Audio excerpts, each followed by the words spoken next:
Hi there, folks. It looks like folks are starting to file in a little bit here.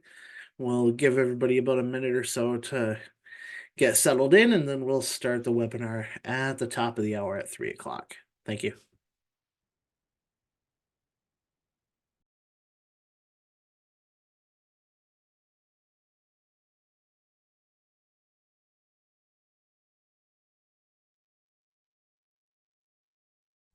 All right, it looks to be 3 o'clock.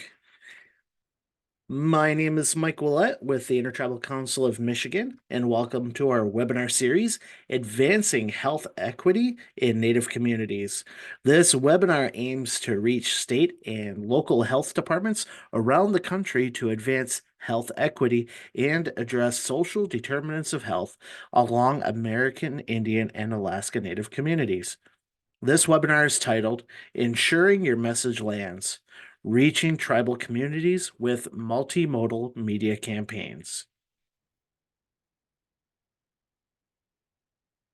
Your presenter today is Hannah Swartz, MPH, Program Manager for the Tribal Vaccine Equity Project and the REACH Project at the Intertribal Council of Michigan. No commercial interest support was used to fund this activity. At the conclusion of this activity, the healthcare team will be able to identify steps to carry out a culturally responsive media campaign, identify potential challenges and barriers to the media campaign to address vaccine hesitancy, and identify steps to start planning their own media campaign.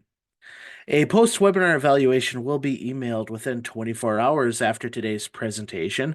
Please keep an eye on it from Zoom and let us know how we did. Thank you very much. And now I will turn it over to Hannah Swartz.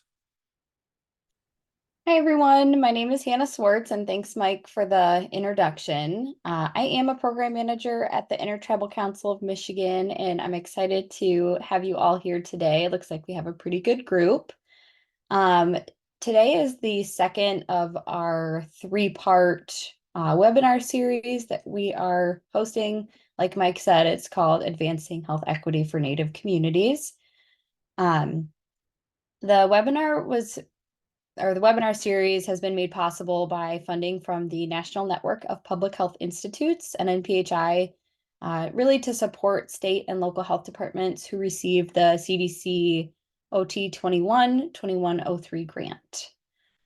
Today's webinar is Ensuring Your Message Lands, Reaching Tribal Communities with Multimodal Media Campaigns, and it's our goal really to provide you with culturally responsive communication strategies to make sure your messages to tribal communities land from lessons learned throughout our Tribal Vaccine Equity Project. I did see a question in the chat if this will be recorded and shared with participants. Yes, this meeting is being recorded. And we will share. Uh-oh, somebody said there's an echo while I talk. I don't hear any echo. I think you're all set. Okay. I think it was Brian who said that. If you continue to hear that, please let me know. But I will go ahead and continue the webinar will be posted on our website, and I'm trying to put it into the chat here. So it will be hosted on our vaccine equity page, so you can always look back at our webinars there. If you have any questions during the presentation today, feel free to put them in the chat. I'll try to address them as we go throughout the presentation, but if I don't make it to it, I'll make sure to leave some time at the end. So yeah, thank you. Having trouble switching slides here. All right, so I do want to give a little bit of background information about the Intertribal Council of Michigan. So we are a 501c3 nonprofit organization, and we are a consortium of the 12 federally recognized tribes in Michigan. We are governed by a board of tribal chairmen and women, and we are located in Sault Ste. Marie, Michigan, so right on the border of Canada up there, as far north as you can go. Our organization was originally formed in 1968 out of financial necessity as a consortium of federally recognized tribes who were able to generate more funding and much needed programming to support tribal communities. And over the years, we have evolved with many different departments and divisions, but we are still acting as a forum for our tribes. We advocate for them in the development of programs and policies which improve education, quality of life, and many other areas for Michigan's Native Americans. And it's our mission to provide technical assistance to our member tribes, assisting in the development of tribal regulations, ordinances, and policies applicable to health and human services. So I'm here from our Department of Health Education and Chronic Disease, and we work on a number of different programs ranging from cancer prevention and control, as well as commercial tobacco, so restoring the value in traditional use. And then we also work in nutrition, wellness, and a number of different programs. So I do want to highlight the National Native Network. So we administer the National Native Network, which really works as a network of networks consisting of tribes, Indian, tribal, urban organizations, and other health programs working to actually reduce commercial tobacco-related illnesses and cancer disparities among American Indians and Alaska Natives. It has evolved and helped us support other programs like the Tribal Vaccine Equity Project, which I'll be mentioning quite a bit today. And yeah, it's just really turned into an amazing network of information and resource sharing between tribes across the country. And we'll be talking about that today. All right. So today, to make sure messages land, we want to make sure that we're implementing culturally responsive communication strategies because they can really improve relevance, resonance, and reach of project materials. Culturally responsive communication strategies consider factors including literacy, health literacy, written versus visual traditions, historical traumas and injustices, communication styles, images, and references that resonate, as well as preferred or accessible methods of information dissemination. So factors that should be considered, or another factor, that should be considered is that even within communities and among even speakers of the same language, people hold multiple intersecting identities that may inform how they respond to communication strategies. So these are all factors that should be recognized, understood, and valued when communicating with diverse populations like tribal communities. And then obviously adapt accordingly, especially when working with American Indian and Alaska Native communities, because their values are much different than Western values, right? There's an emphasis on community instead of self. There's a great value placed on elders and wisdom keepers, and storytelling is how that information is passed on. So in addition to these values, recognizing that historical trauma has changed how American Indians and Alaska Natives receive health information from government agencies, ultimately changed how trusted community-based organizations like ourselves share information about health behaviors. And today we'll be talking about COVID-19 vaccines. So you can see here on the slide, strategy 1 of culturally responsive communication strategies is tailoring messages, message content, mediums, and messengers to communities. So working with Native communities, there's one thing that I say repeatedly, and I think those who work with tribal communities would say the same, and that a one-size-fits-all approach does not work. There's different languages, values, concerns, laws, right? There's 574 federally recognized tribes in the United States, and they're each sovereign, and they have their own policies, laws, and cultures. So we need to make sure that we're addressing community-specific concerns when we're implementing communication strategies. So that could look like focus groups, feedback loops. It could look, you could look at other forums to address concerns within communities so that you can tailor your messages accordingly. And you could ask, types of messages or images that might resonate. I do see a hand raised. If your hand was raised and you do have a question, feel free to put it in the chat. I'm seeing people pop in and introduce themselves, but if there's a question, please put it in there and I'll try to stop for it. So yeah, when you're implementing culturally responsive communication strategies, we want to make sure we're using visuals to convey cultural relevance.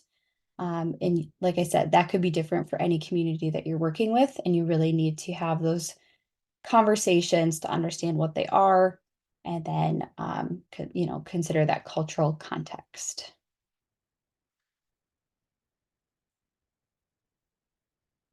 So I want to play a short video, and please stop me or put something in the chat if you cannot hear it.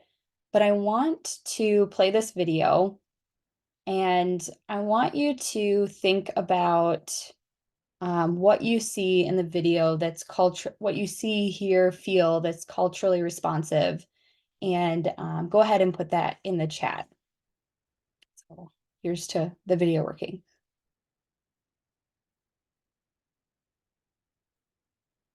Right now, COVID-19 vaccines are available to our people. Here's some things you should know. The vaccine does not contain the virus.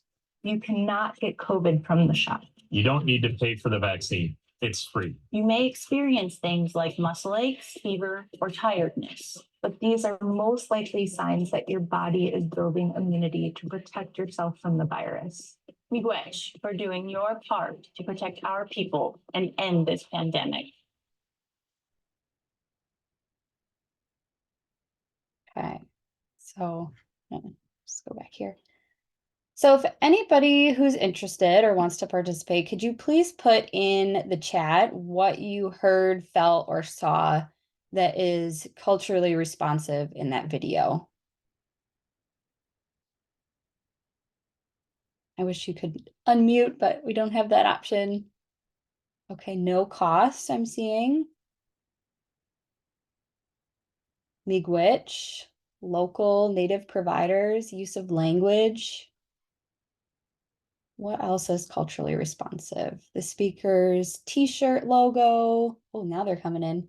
Cultural images, protect our people, protect your tribe. Tribal provider, call to protect the collective. I saw a mixture of folks who seem to represent tribal communities. Patterns on the nurse's lanyard and the scenery, our community. Yeah, these are all great. So when the COVID-19 vaccine came out, there was a lot of messaging, right? And it was pretty general. Seeing a few more, use many speakers, so maybe we could relate to at least one of the speakers, right? So we had a lot of information coming from the CDC, right? And we knew that it was information that we needed to get out there, but it wasn't tailored for tribal communities. It was really for the general population. So I'll get into this a little bit more later, but the way that we created this video was we addressed concerns. We wanted to understand what the concerns were that the communities we were serving were facing, and we incorporated that into the video. And we actually worked with a native music group to be able to get that music in the background. I don't know if anybody heard that. And then we knew that healthcare providers were trusted sources of vaccine information from that survey that we did. So we incorporated that in there. So just wanted to highlight an example of tailoring information. All right. So another strategy is fulfilling language needs and preferences. So this was really born out of, working with all diverse communities. So incorporating traditional language, I think you heard the word miigwech in there. So if there's ways that people can resonate with, some of the words that are in your communications, that's going to help expand your reach, right? And I think also, if your community can't understand your resources, whether that be through language, if you're working with, other communities, or if it's health literacy, if they can't understand what's being said, there's going to be some issues there, right? So we need to make sure that we're tailoring our messages to meet the needs and the health literacy levels of the community, or the community that you're, working with. It's also a fantastic time to look inward at your own organization and assess whether or not your staff have the capacity to reach your community. This could be training. This could be working with consultants who might know more about that traditional language, where you could ask them, just because this is a translated word, is this what that means? Because when the COVID-19 vaccines came out, the translated word, there is no really translated word for vaccine. It's like poking somebody with a sharp object, and that's not really what we want people to think of, right, when they get a vaccine. So you could look into trainings, you could partner with outside organizations. On the right side of the screen, there is a motivational interviewing for vaccine hesitancy that we worked with the Alaska Primary Care Association with. And they tailored that communication piece for tribal health providers so that they knew how to have the conversations, because not every tribal healthcare provider is going to be native, right? So to make sure that they're equipped with the knowledge to have those conversations. And the last strategy that I want to highlight is, recognizing diversity within communities, right? So, and this strategy can echo the first strategy that I mentioned, but even if we're working in predominantly Native American communities, if you're trying to get a message across there, people are holding intersecting identities that inform how they respond to communications, right? So these could be things like age, gender identity, religious identity, education level, income level, heritage, and even number of years living within the United States, right? And other lived experiences that we just don't know about. And there's no way to know these things unless we ask. So again, like strategy number one, it's really important to convene focus groups or maybe listening sessions with that subpopulation of people, so you can help get a more direct answer that can help with your approach. And then recruiting trusted messengers from the community you're working with can provide you with a consultant of sorts on culturally appropriate outreach, as well as an actual messenger to help get the word out. In many diverse communities, and specifically American Indian and Alaska Native communities, storytelling resonates a lot more than data and statistics, especially when that data and statistics that we're spewing out there is disaggregated by demographic groups. So, sorry, I have a cat trying to crawl up my leg, but sometimes the data that's available and you might think help get your story or your message across, right, is not relevant because American Indians and Alaska Natives aren't always represented in that data, and it doesn't tell their story. So we need to think about words coming from wisdom keepers or other trusted messengers to aid in that message, right?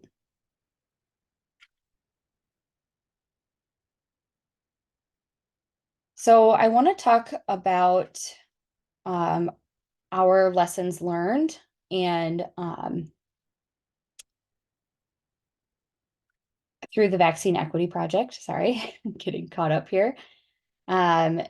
So in 2022, very beginning, ITCM was awarded funding from the National Networks of Public Health Institutes to help build a national infrastructure for mitigating the impact of COVID-19. We were one of 5 awardees, and the population that we served was obviously American Indians and Alaska Natives. And we implemented our project through the National Native Network, our program that we administer, so that we could do this at a national level. And the main goals of the project were to reduce vaccine hesitancy, increase access to vaccines, and ultimately increase vaccine uptake. So we had a multi-pronged approach, which I'm not going to go into too much today, but I do want, and part of that was hosting vaccine events, hosting education events. But the part that I'm going to focus on today is the national media campaign, because we are talking about messaging. All right. And I just wanted to highlight this slide because media campaigns really are an effective public health education tool that can reach both urban and rural communities. They can help shape attitudes, change social norms, and increase health behaviors. And then as the slide says, the influence of group identity is tied to individual vaccination behavior and attitude. And then several vaccination studies provide support that individuals are more willing to be immunized if they perceive their peers are also likely to do so, either through social normative acceptance or through imitation, right? So they are effective. And unfortunately, at the time, back in 2022, there weren't many campaigns or tools tailored to tribal communities. So we wanted to do that ourselves. All right. So we worked with an organization called Spitfire Strategies. They are a communications firm. They can be really helpful in case anybody's looking to do something along these lines. And we implemented a survey, an online survey, to understand vaccine concerns that were going on at the time. We wanted to know information sources where people turn to find vaccine information. We wanted to know about words and visuals that came to mind when thinking about health and well-being and protection, as well as phrases that resonated well about the vaccine. We did incentivize our survey with an Amazon e-gift card, which was attractive both to humans and bots. So I would caution using online gift cards, but if incentives do help. And we wanted to understand this information to identify core messages, keywords, trusted messengers, really to tailor our campaign. Once that was analyzed, the survey results told us what those common concerns were, and that was possible side effects and safety of the vaccine. The most common information sources were surprisingly cable TV, and then also social media, and then also healthcare providers. And words and visuals that came to mind were care, arrows, and we made sure to incorporate those into our brand and logo. And I'm thinking, let me just hop back to the slide before. You can see our logo here, Care for Us by Us, and there's 4 different arrows all pointing towards each other in the medicine wheel colors. So very significant in Native American culture. So that's just an example of how we tailored and created messages that we got feedback on. I'm seeing a question in the chat is, so it's Spitfire instead of Spotlight, but Spitfire Strategies, a company that works only in Michigan, or do they have the ability to work elsewhere too? I'm pretty sure they work across the country because they've got employees in DC, Colorado, they've got employees all over. So I would recommend reaching out to them, and I'll put Spitfire Strategies there in the chat.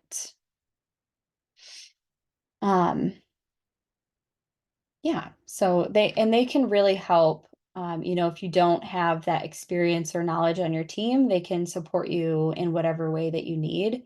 They were a contractor that was part of our project, so I don't know how it goes about, like creating that contract with them, but really, really helpful, and they have a great team.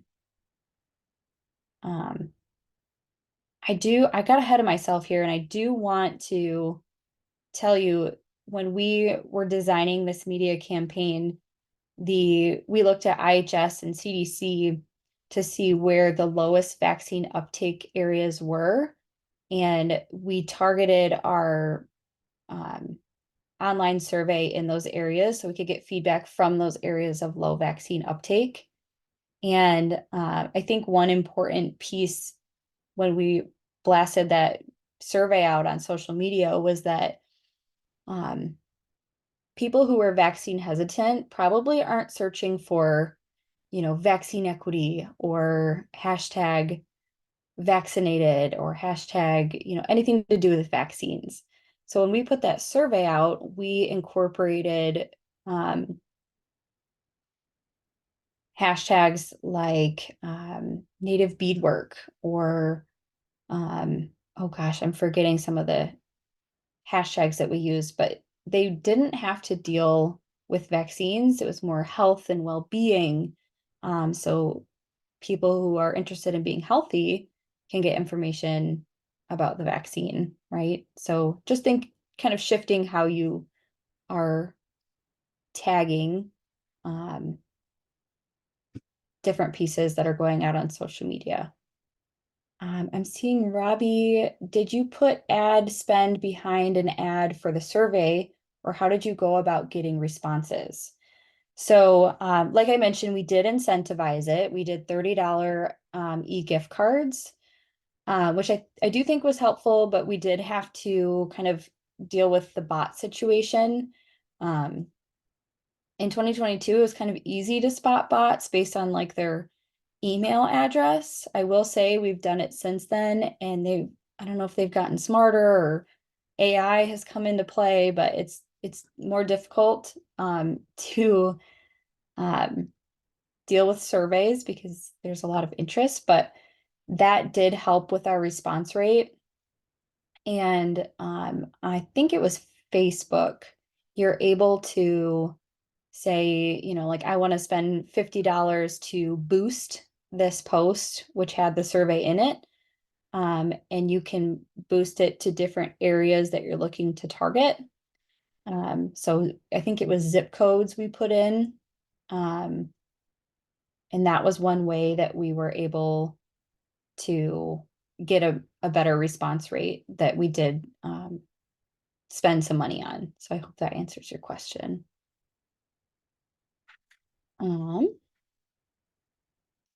And then, yeah, so that was kind of the development of the survey. And then we did spend money on the dissemination of our products, right? So we did paid media. And we, like I said, in the survey, we found out people were getting their vaccine information from TV. So we wanted to make sure to have our message there. And I'm not sure if folks have heard of Spectrum Reach, but they are a national organization, and they not only have cable TV, but also streaming. So we know that folks use a lot of streaming services like Sling, Philo, Fubu, I think Hulu's in there, like the ones that have ads. I know some of them don't, so that your information wouldn't be shown there, but they would on the ones with ads. And then we also partnered with Good Health TV, which is a Native organization, and they have videos that are a lot of times in health clinic waiting rooms. So people are waiting, you know, for their doctor's appointment, and the PSA would be played there. And then, like I mentioned, we again boosted on social media. So to kind of targeted where our information would go. Same with TV, we were able to plug in zip codes, we were able to plug in age ranges. So there's a lot of tailoring that you can do with paid media. And then same with radio. SXM was a new partner that we worked with. We do some in-state media, but this was a national level, so it was a little bit different for us. So SXM is like Sirius XM that's in cars. People in cars can get that. And then also Pandora. A lot of times people use the Pandora app on their phone. And if you've ever done that, there's like a picture when your ad plays, even if it's just radio, but there's a picture and you're able to click on it, and it will take, you know, the user to your campaign information or your website or wherever you want them to be taken to. So that was really, really helpful, and we saw a great return rate. They all offer great reporting information too. So you can understand like what the reach is, how many people are clicking on your ads or messages. So I would definitely look into these different avenues if you're trying to get your message out there. Realize I'm going way faster than I thought. So if there's more questions, if you feel like I glossed over something, please let me know. I wanted to highlight the impacts. This is just for the TV ads. So like I said, we were able to target in different areas where we did see low vaccine uptake. And there was a lot of low vaccine uptake on the West Coast, as you can see here. And that those bubbles and also the size of the bubbles are the size of the impression. So I guess I don't have the best explanation of impression as far as communications goes, but it does kind of tell you the reach, which we were very happy about that. We saw, we reached over 176 cities. Thank you, Mike. He just put in the chat, impressions are the number of times that an ad has been displayed, right? So we were able to reach over 176 cities with this media campaign across the United States, reaching screens nearly 139,000 times. The reach was over 611,000 with 75 shares and 5,000 link clicks, right? So I think the most important number out of those three is really the link clicks, because that means that somebody saw your message and they made the effort, the intentional effort to click on it to learn more information. They wanted to know where to get vaccinated or what this message is all about. They were interested, right? So that's a super meaningful I guess, evaluation metric, right? All right. And then in addition to our own social media, we also worked with social media influencers who can really act as a trusted messenger. I will say there is a difference between trusted messenger versus social media influencer. Trusted messenger is probably somebody who's going to be in your community in that subset of population that you're really focusing on. So in our case, we were focusing on young adults, 18 to 35. As you can see here, the two social media influencers that we worked with are around that age, or within that age. And we worked with them to help us get the message across. When you're thinking of maybe your social media platforms, if you're an organization like a health department or tribal serving organization, the folks who follow you might not be the exact people you want to reach. It might be other organizations or health focused people who maybe already got vaccinated, but you want to reach the people who you can't, right? So that's when you might work with a social media influencer. And, we sat down and we're very intentional about this. We wanted to make sure that they had the same values that we were looking for. So whether that's a conversation up front, we wanted to understand what their following consisted of, which you can ask. You can ask, do you know what age range of people follow you? Or age range of people that interact with your posts, right? So you can ask all that up front and decide, yeah, these people are probably who can get our message out there. I will say social media influencers, there's a range of costs that can be involved, depending on, like how popular they are. So that was a whole new territory for us when we did this project. And I'm going to skip forward just a second. We actually put together a guide for working with social media influencers for public health promotion. So if you're interested in this guide, I'm going to again put the website in the chat, but you can find it on our website. And that, use that as a resource. But like I said, determine your goals, decide who's going to fit your needs best. And then we actually provided a lot of guidance.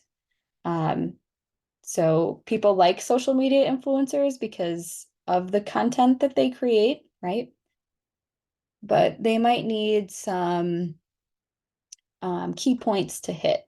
Like if they're not super familiar with the lingo or I guess the message that you're trying to get out there. So we had some bulleted points that we provided, and we said, here you go, please make a video that will resonate with your audience. And then we asked them to provide us with a draft, make sure it aligns correctly. And then they posted it on their channels. And then we were able to share it and also post it ourselves. So it's a really great tool. And I was excited to see some of the comments that people were posting on the social media influencers page. So I'll read the quote here, and it's, vaccine education is so important. Too many people think it's an end-all solution or don't understand what a vaccine means and does beyond the frightening words and Facebook basement doctors. Thank you for speaking and sharing. We need to keep our loved ones as safe as we can, and a start is understanding how these things work, the benefits and the cons as a whole. Sending love. So like I was saying before, although that's not data, that's not quantitative data, that's qualitative data, and that really could help somebody change their mind on getting vaccinated. And it could change their mind on other health behaviors too, if if you're not looking for vaccination. Overall, we did see a great turnout of these 2 different videos. I wish I could figure out how to play them for you, but it just wasn't working so well. But they really incorporated the cultural tailoring like we did in our video, but on a different scope. So it was neat to see. So on the 2 posts, we had over 1,000 or 1.3 thousand likes, 17,000 views, and over 50 comments, mostly positive. We did have the anti-vaxxers out there, but I think that's going to come with any vaccine message now. But really a nice tool to have in your toolbox when reaching out and making sure your message fits with the audience that you're trying to reach. So I do see a comment in the chat from Trudy. Was there an emphasis for urban areas instead of rural areas that were deeply impacted of sovereign nations? So there was, I will say, I wish we would have incorporated that, Trudy. We were working under the time constraints of a 6-month project period, not just the media campaign. So if we would have had a bit more time, I think we would have put more of an emphasis. But I think you can definitely do that, right? You can target different zip codes, and you can find the different sources of information. So maybe it's not TV, maybe there's not, the infrastructure there that supports TV. Maybe you're working in a really, or excuse me, rural area where billboards might be more appropriate in putting your messaging there, right? So it wasn't done in this, but it's definitely something that can be done, and we do a lot in Michigan because we work with a lot of rural communities. So thank you for asking that. Let's see here. I wanted to put the social media influencer guide on here for anybody who is interested in learning more on that. But overall, that was our campaign. We did paid, we did unpaid, we worked with social media influencers, other aspects that weren't really part of the media campaign, but communications were training staff, healthcare providers in tribal communities with information on how to have conversations about vaccine hesitancy. So there's so many different approaches that you can take when trying to get your message out there and making sure that the community that you're serving is supported. And I hope this gave you some ideas and ideas and strategies that you can use to implement culturally responsive communications. So I realized that I spun through that. So we do have quite a bit of time for questions.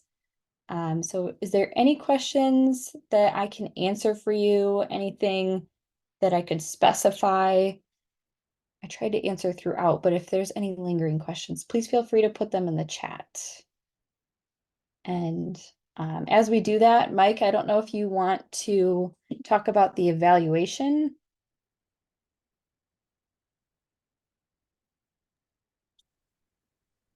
Sure. So while folks are putting their questions into the Q&A box, we are going to be sending out an evaluation if you want to let us know how we did today.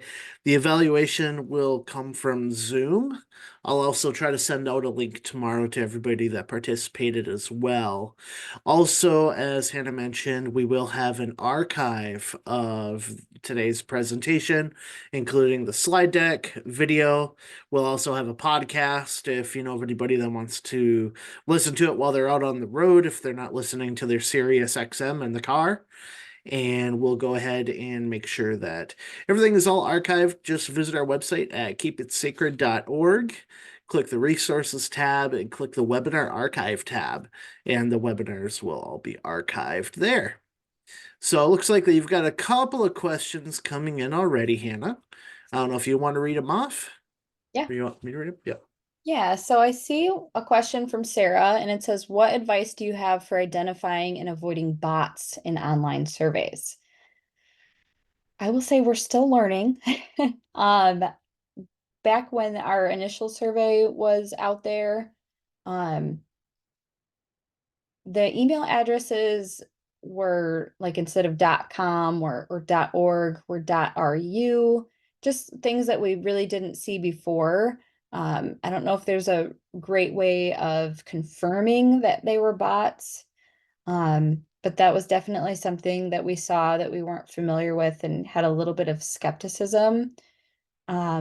In other work after this, we noticed, we put out the online gift card giveaway or participation.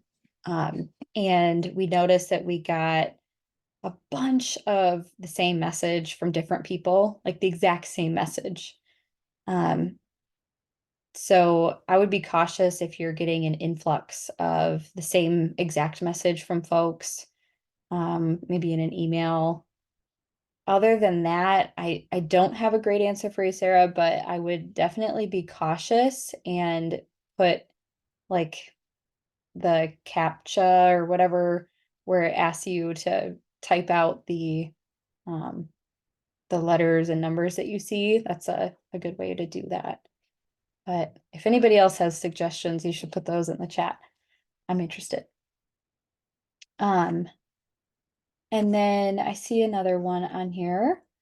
Do you anticipate using these channels you worked so hard to create for COVID-19 vaccine for other purposes, such as, for instance, RSV vaccine or chronic disease awareness?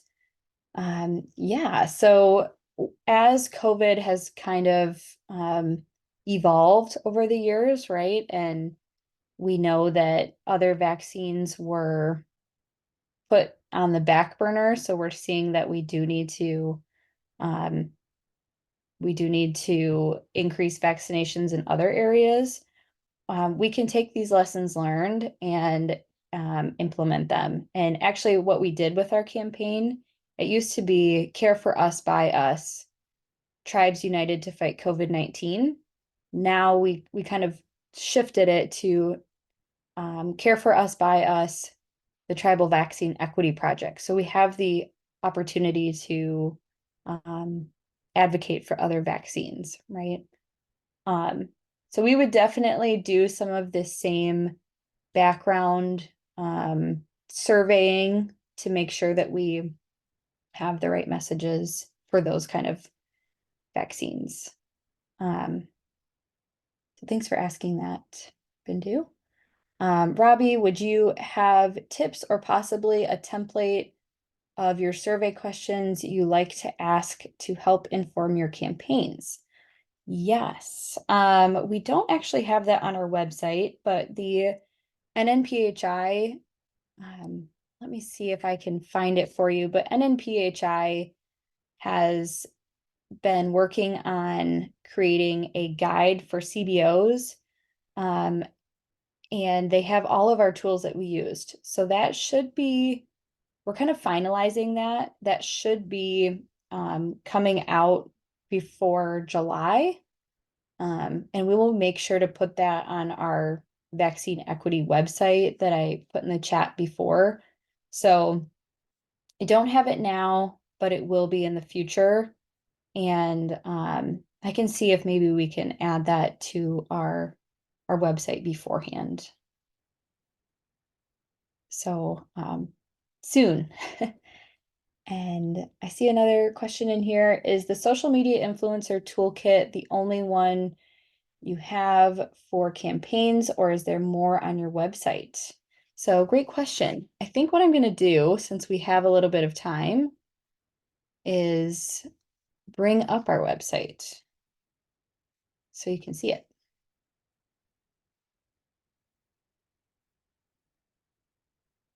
If I can figure it out. I'm going to stop sharing.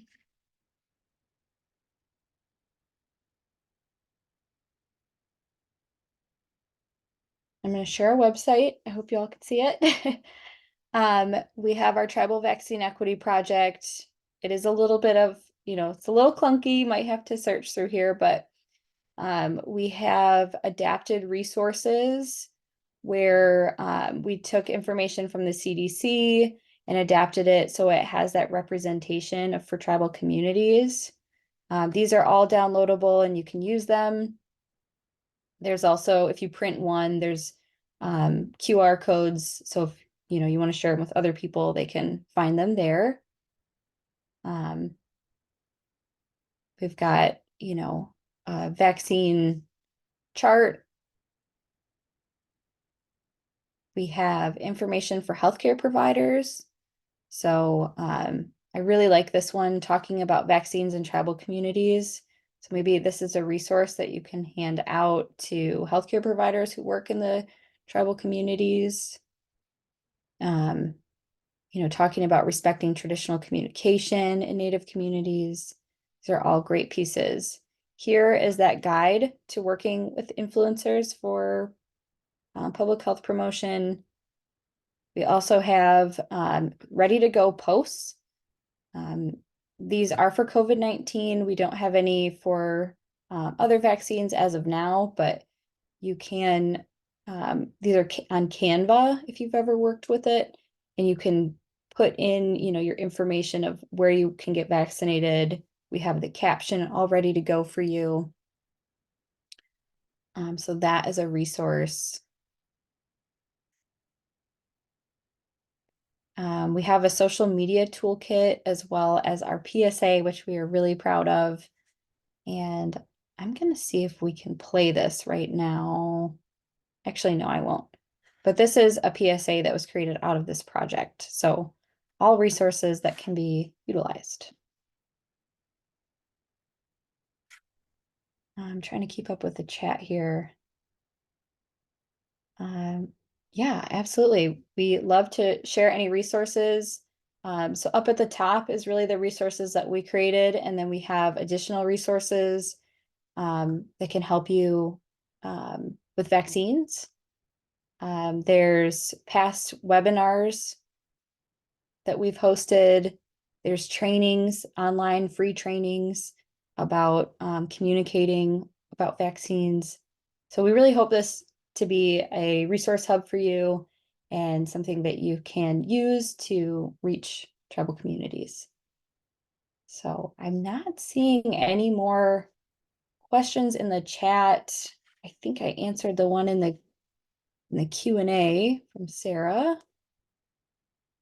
But if you have any other questions, we have about 8 minutes.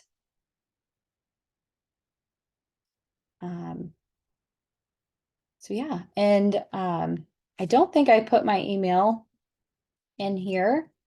Sorry about that.